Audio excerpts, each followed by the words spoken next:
Mantra, Indian Kitchen and Bar. Halika, tikman natin. Isang kainang Indiano ang handog ng kaibigan nating may karawan. Kalimitang sinasabi ng mga kumain na rito ay pangit ang serbisyo ng mga serbidor. Mahal at kulang sa lasa ang mga pagkain. At tila mapapansin na pikon yata ang may-ari o manager nito. Pagkat ganito siya sumagot sa puna ng mga tao sa Google review. Habang ang ibang sabi ay maayos sa pagsisilbi ang mga serbidor. Masarap kahit hindi ka mahilig sa maanghang ay makakain mo ito. At talagang saktuhan lang ang kanilang pagpepresyo. Kaya naman, nandito kami ngayon upang bigyan sila ng tapat at brutal na pagsusuri sa kanilang kainan. Halika sa lungsod ng Quezon! Ito ay matatagpuan lamang sa ikalawang palapag ng Ayala Malls, Vertis North. Naglabas ang karambit tayo. Pakol, female therapist, female receptionist. Reviewin pa natin? Gago! Madaling puntahan at may sapat na paradahan. Hindi laging matao kaya may pagkakataong tahimik, hindi tago ang restaurant at madaling makita. Heto naman ang kanilang karta. Mapapansin na walang gaanong larawan, ngunit kumpleto naman ang mga sahog na tinutukoy sa bawat putahe. Rogan Josh, 50 pop, chicken makani, hima mata, tatlong basmati, isang chili cheese na. Pwede mang credit card dito. Hop! Double bumper na ako, tanga. Gutom na kami, tikman na natin. Sa Pampagana kami ay hinandugan ng papadam at mayroon itong sausawang sinampalukang chutney. Pwede ka ba humingi? Pwede ba humingi ng tinapay? Maaari kang humingi ng humingi nito dahil ito ay libre lamang. Ito ay pasado. May aftertaste. Nasa tayo? Nasa Mantra. Mantra. Isa pang Pampagana ay ang Pani Puri. Mayroon itong 5 piraso ng Golgappa. Tatlo yan eh. Okay. Yan. Crap signal dito. Siksik ang laman sa loob. Lamihan mo. Ibuhos mo na. Sayang yung sauce, hindi nagagamit. Hindi mo kang mumurahin. Tinapay tapos. Panipuri. Masarap. Masarap naman. Order ng may coke kayo? Medyo mapresyo lamang ito. Ito ay Panipuri. 1 to 5. 5 lang siya. 4.5 ako. 4. pasado. Kuya, ilan ba to? Wala ko sa bahay. Ikalawa ay ang Rogan Josh, isang klasikong Kashmiri curry na karaniwang gawa sa tupa. Ito ano? Giniling. Yun o. Giniling. Ganon. Malalim ang amoy mula sa kanela, mga sili, napakaraming pampalasa.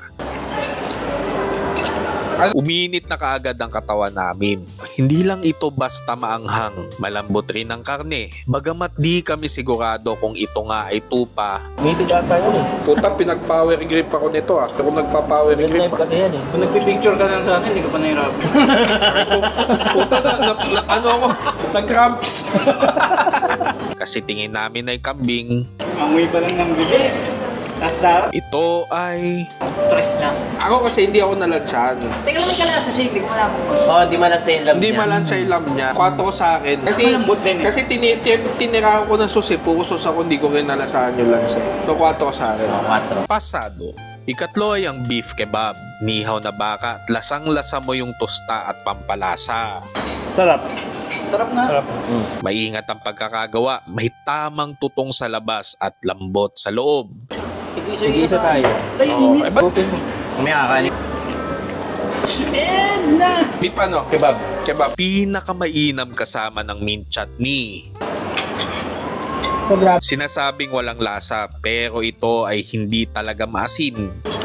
Ito ay Kebab. 5 sa akin yan. 4 yan. Kebab. Grade mo. Bukod din ako. pasado. Pamil. Tapos na ako.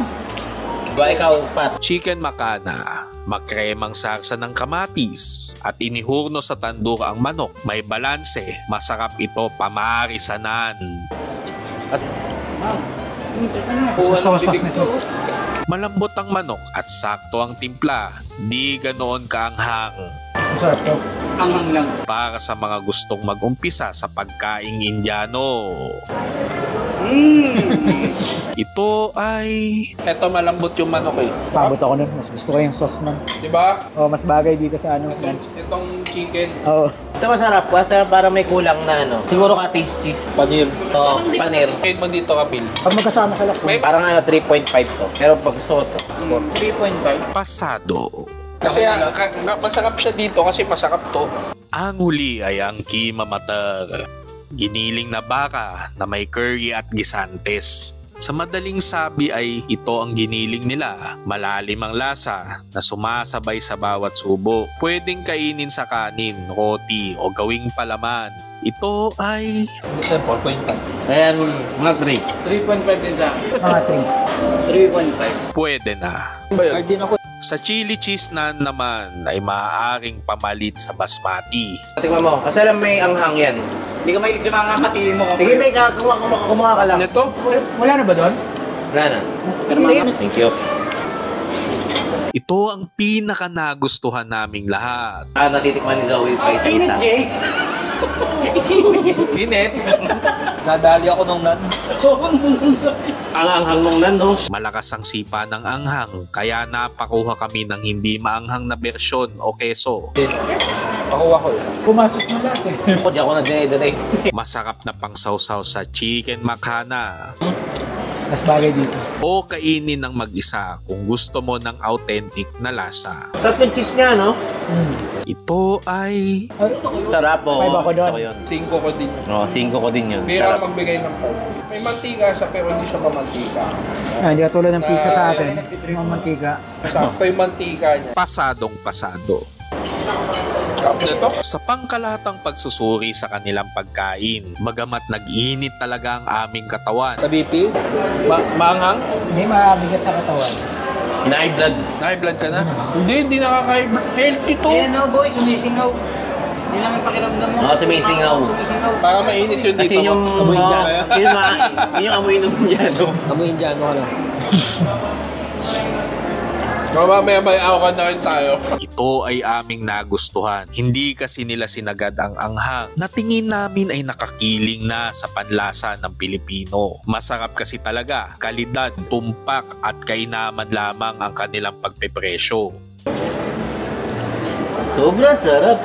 Sa pangkalahatang pagsusuri sa kanilang kainan, natuwa kami sa mga serbidor. Maayos kasi sila kausap at alam nila talaga ang kanilang gagawin. Hindi pang araw-araw pero sulit para sa mga espesyal na okasyon. Kapag gusto mong maglakbay sa Indianong lasa nang hindi lumalabas ng bansa, maaari kang kumain sa Mantra. Babalik ba kami? Oo naman. Yung loo, eksakto. Uy, busog na busog ka na doon eh. Ang dami nun.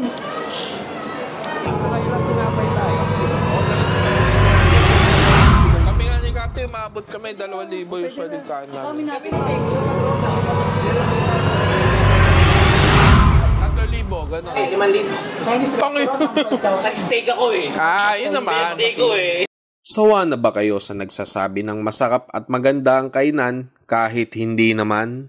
Pues, kung nagustuhan mo ang mga pagsusuri at puna sa bawat bibisitahin namin ay maaari nyo kaming sundan sa aming mga social media. Tandaan, ang bawat tao ay magkakaiba ng kagustuhan at panglasa. Maaari kayong magkomento sa ibaba ng gusto ninyong kainan namin at kung iba ang pananaw ninyo sa aming mga sinabi. Maraming salamat sa suporta!